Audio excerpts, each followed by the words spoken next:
Hello everyone, welcome to our channel teachers creator. Dear students, आज की class में discuss करेंगे आंसर्स की आपके विज्ञान की यानी कि साइंस की, जो कि अभी जूनियर सुपर टेट एग्जाम में हुआ था आपका पेपर 17 अक्टूबर को। चैनल पर नए हो तो चैनल को सब्सक्राइब कर लें ताकि इस तरह की नई वीडियो की नोटिफिकेशन आपको मिल जाया करे। सो स्टार्ट करते हैं क्वेश्चन नंबर 1। ठीक है, तो ये साइंस का है। क्वेश्चन नंबर 1 हम देखते हैं कि इसमें क्या क्वेश्चन पूछा गया है। विषाणु के किस गुण से उसके अजीवित होने का आभास होता है। ठीक है, यानी कि नॉन लिविंग की बात हो रही है कि किससे पता चलता है कि कोई वायरस क्या है, अबायोटिक है यानी कि आजीवित। तो आप सभी को पता है कि जो विषाणु होते हैं, वायरस होते हैं, कैसे होते हैं, नॉन लिविंग होते हैं, यानी कि वो जीवित नहीं होते हैं। लेकिन जब उनको अपनी शरीर मिल जाती है, कोई ऐसी एक्टिव बॉडी मिल जाती है, तो वो उस बॉडी के अंदर जाकर फिर वो मल्टीप्लाई करना शुरू कर देते हैं, यानी कि वहाँ पर वो जीवित का रोल प्ले करने लगते हैं। ठीक है, तो इसीलिए विषाणु को क्या कहा जाता है कि ये जीवित और अजीवित के बीच की क्या है, ये कड़ी है। ठीक है, तो किसकी वजह से पता चलता है, तो देखो प्रजनन करना का मतलब होता है कि सेक्सुअल रिप्रोडक्शन करना। ठीक है, तो ये तो किसका काम होता है, ये तो भाई जो लिविंग थिंग्स है वो करते हैं। रोग कौन उत्पन्न करता है, जो लिविंग्स होते हैं। जेनेटिक पदार्थ कौन ट्रांसफर करता है, किसमें जीन वगैरह। ठीक है, तो वो उसमें क्या है, जेनेटिक्स का मतलब हो जाता है कि यहाँ पर नॉर्मल डीएनए आरएनए किस में होता है, लिविंग्स में होता है। तो यहाँ पर विषाणु की बात हो रही है, तो इसका बेस्ट ऑप्शन जो हो जाएगा आपका सेकंड हो जाएगा, यानी कि क्योंकि विषाणुओं के क्रिस्टल बनाए जा सकते हैं। क्रिस्टल का मतलब इनका रवा बनाकर इनको स्टोर करके रखा जा सकता है। और सबसे पहले स्टेल ने इसको स्टोर किया था टीएमबी के फॉर्म में, यानी टोबैको मोज़ेक वायरस के रूप में इसको स्टोर करके उन्होंने रखा था। तो राइट ऑप्शन आपका क्या हो जाएगा, क्वेश्चन नंबर 2 का 51 का 2 हो जाएगा।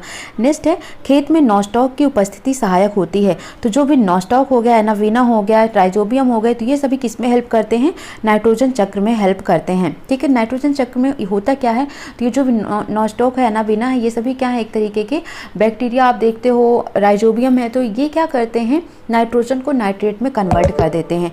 ठीक है, तो यही है, इसका मतलब ये कहाँ पर यूज हो रहे हैं, नाइट्रोजन चक्र में यूज हो रहे हैं। तो 2 राइट आंसर हो जाएगा। निम्न में कौन सा ना तो प्रोकैरियोटिक है ना ही यूकैरियोटिक है। तो देखो यहाँ पर ई कोलाई तो हमारे पेट में पाया जाता है। ठीक है, आंत में पाई जाती है। नॉस्टॉक जो कि नाइट्रोजन साइकिल, नाइट्रोजन फिक्सेशन का काम करता है। सैकरोमाइसिस, ठीक है, तो ये भी एक तरीके से फंजाई हो जाती है। तो यहाँ पर बचता क्या है आपका, टीएमबी।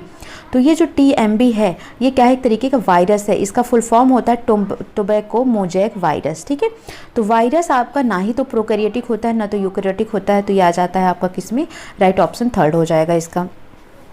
किस दिशा में गुणसूत्र की दोनों भुजाएं समान होती हैं। तो किस दिशा में गुणसूत्र की, यानी जो क्रोमोसोम है उसकी दोनों साइड समान होते हैं, तो वो होता है आपका मध्य केंद्रीय, यानी कि जो मेटासेंट्रिक होते हैं इस तरीके से। ठीक है, तो उसमें दोनों ही सेम होते हैं। आत्मघाती थैली, जिसको सुसाइडल बैग से नाम से जानते हैं हम लोग, किसे कहा जाता है, तो लाइसोसोम को कहा जाता है। ये सभी को पता है, क्योंकि राइबोसोम को प्रोटीन की फैक्ट्री कहा जाता है। ठीक है, और तारक काय किसमें, जंतु कोशिका में पाई जाती है। और हाँ, बस इतना ही तो याद रखना, इसमें लाइसोसोम आपका राइट आंसर हो जाएगा। निम्न यौगिकों में से शून्य द्विध्रुव आघूर्ण वाला यौगिक कौन है। ठीक है, तो यहाँ पर कौन सा हो जाएगा, BF3 इसका राइट आंसर हो जाएगा। नेक्स्ट क्वेश्चन नंबर है 57। परमाणु क्रमांक और आवर्त सारणी में स्थिति को ध्यान में रखते हुए इन तत्वों का बढ़ते धात्विक लक्षण का सही क्रम क्या होगा। ठीक है, तो सही क्रम, अब सीधी सी बात है, यहाँ पर धात्विक लक्षण का बढ़ता क्रम पूछा इन्होंने।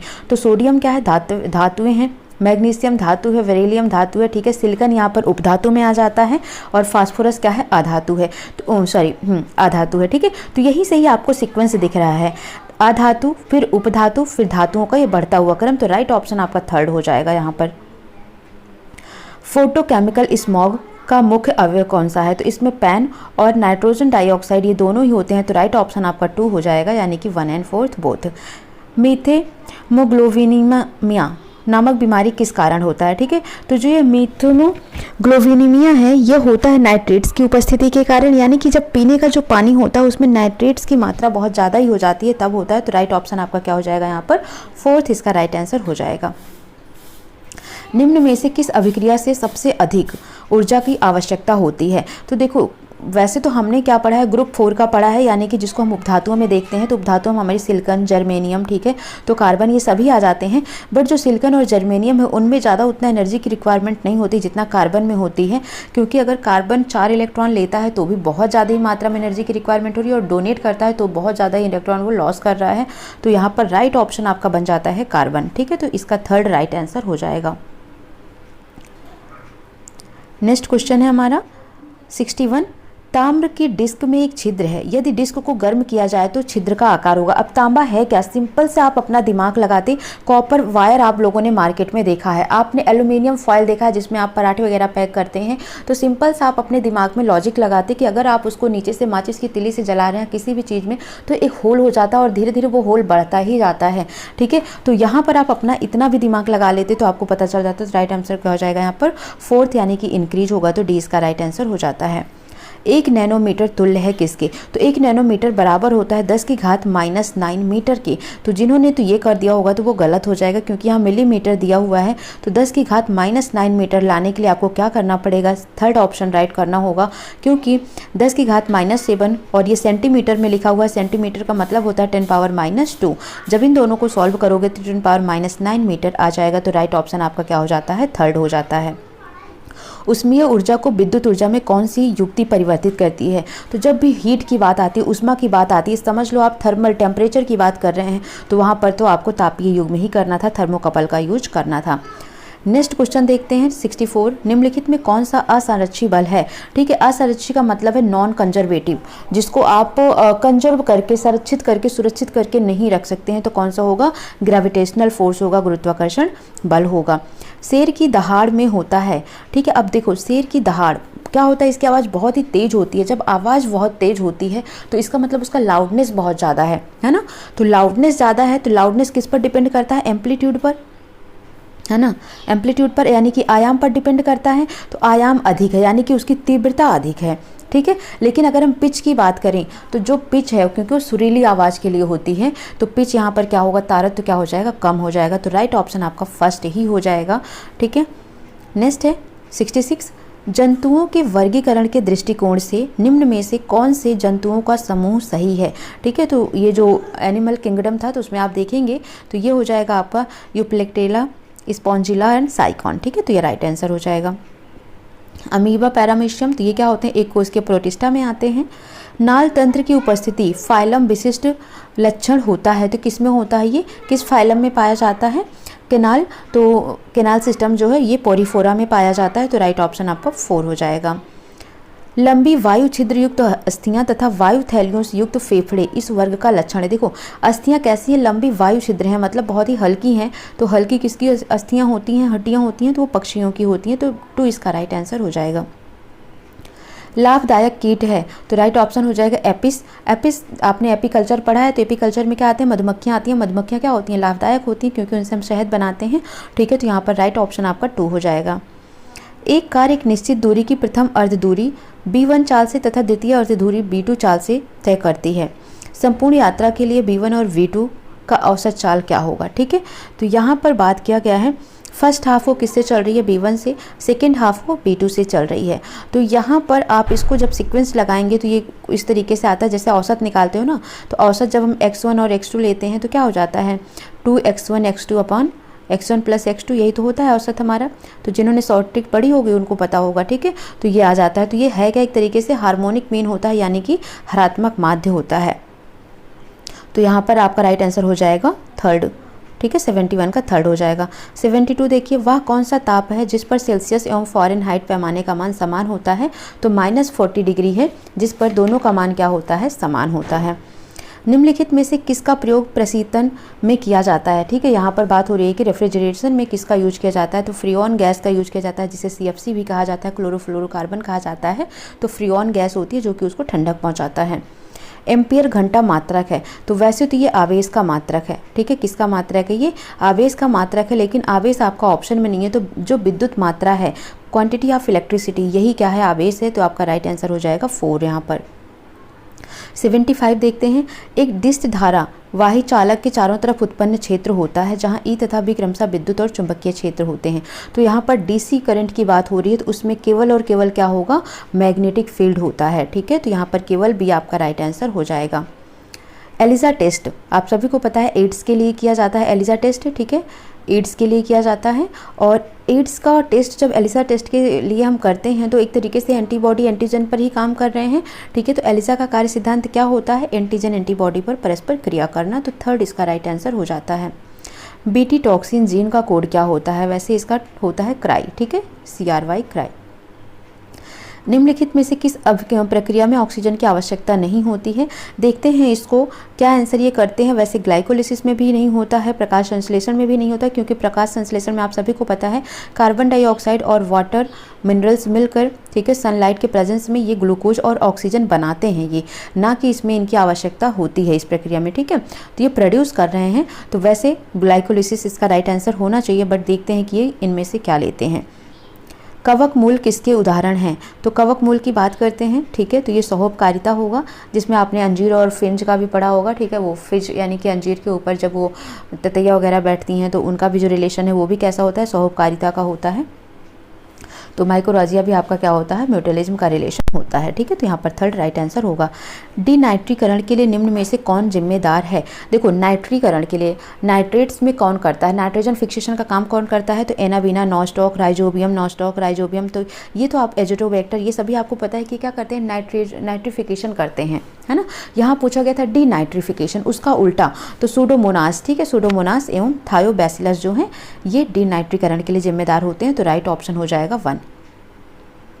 निम्न दर्पणों में से कौन सा वाहनों के अग्रदीपों में प्रयोग किया जाता है? यानी हेडलाइट्स में। रियर व्यू नहीं पूछा गया, रियर व्यू पूछता तो आप क्या करते, उत्तल दर्पण करते, लेकिन हेडलाइट में पूछा गया है तो कॉनकेव मिरर यानी कि अवतल दर्पण, तो 1 इसका राइट आंसर हो जाएगा।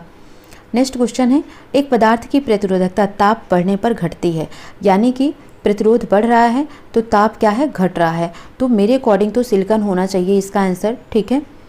अभी देखते हैं कि क्या इसका राइट आंसर आता है, बट सिलिकॉन आप करेक्ट कर लीजिए। नेक्स्ट है, निम्न में से कौन सा ग्राफ किसी वस्तु की स्वतंत्र गति से गिरते हुए त्वरण एवं समय को दर्शाता है? तो राइट आंसर आपका क्या हो जाएगा, 4 हो जाएगा, क्योंकि यहाँ पर इसने क्या बोला, स्वतंत्र गति की बात कर दी है, ठीक है। तो राइट आंसर आपका 4 हो जाएगा। 1 किलोबाइट किसके बराबर होता है? तो याद रखना 1 KB किसके बराबर होता है, 1024 बाइट के बराबर होता है। तो राइट ऑप्शन आपका 4 हो जाएगा यहाँ पर। क्वेश्चन नंबर 85 देखिएगा, निम्नलिखित में से किसकी आवृत्ति अधिकतम होती है? यानी कि फ्रीक्वेंसी पूछा गया है किसकी अधिक होती है।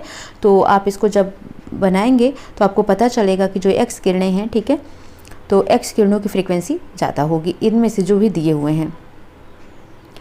एट्रोपा बेलाडोना के किस भाग से बेलाडोना औषधि प्राप्त होती है? तो आपका आंसर हो जाएगा पत्तियों तथा जड़ से, ठीक है। देखते हैं अब यहाँ पर क्या आता है, आयोग क्या इसको मान्य करता है, क्योंकि मैक्सिमम तो ये जड़ से होता है, कुछ भाग इसके पत्तियों से भी होते हैं। तब देखते हैं क्या ये आंसर इसका सही करते हैं, ठीक है। जूट कहाँ से प्राप्त होता है? तो जूट जो है वो कार्कोरस कैप्सुलेरिस से प्राप्त होता है, ठीक है। नेक्स्ट आता है, रुई या कपास की बात कर रहे हैं कि कहाँ से प्राप्त होता है, तो गॉसिपियम से प्राप्त होता है ये। कंपोजिटी कुल में पुष्प होता है तो कैसा होता है, जायोंगो परिक होता है, ठीक है। तो राइट ऑप्शन आपका क्या हो जाएगा, फर्स्ट हो जाएगा, यानी कि ये हो जाएगा आपका एपिगाइनोस, ठीक है। कोकीन प्राप्त होता है तो कोकीन कौन से पौधे से प्राप्त होता है, इरिथ्रोजाइलम प्लांट से प्राप्त होता है। तो राइट ऑप्शन आपका 2 हो जाएगा 90 का। 4 कोष्ठीय हृदय, ठीक है, 4 चैम्बर किस में पाए जाते हैं? तो 4 चैम्बर हार्ट की बात करें तो हम जो मैमल्स हैं उसमें होते हैं, साथ ही साथ एबिस में होते हैं। तो राइट आंसर आपका क्या हो जाएगा, 4th, यानी कि बर्ड्स और मैमल्स इन दोनों में ही 4 कोष्ठीय हृदय पाए जाते हैं। स्तनधारी वर्ग के निम्न में से कौन गण के सभी जीव पूर्ण रूप से जलीय होते हैं? तो जलीय कौन से होते हैं? जो सिटेसिया होते हैं पूर्ण रूप से जलीय होते हैं।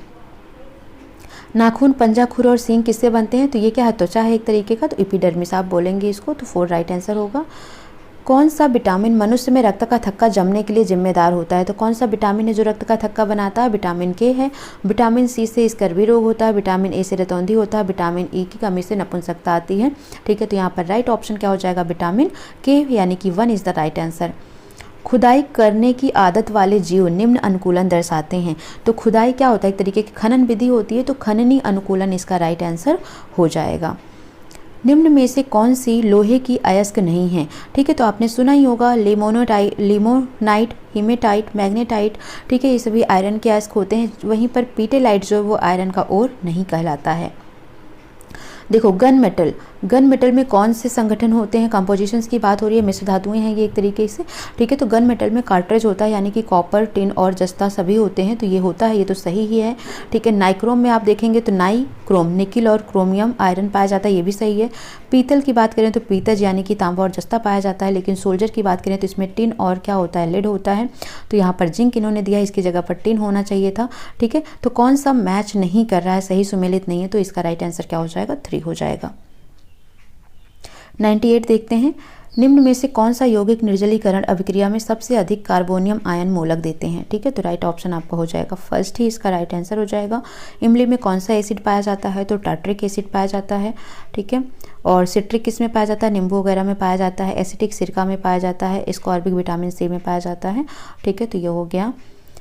एल्किल हैलाइड्स के SN2 अभिक्रिया के लिए निम्न में से कौन सी अभिक्रियाशीलता का सही क्रम होगा।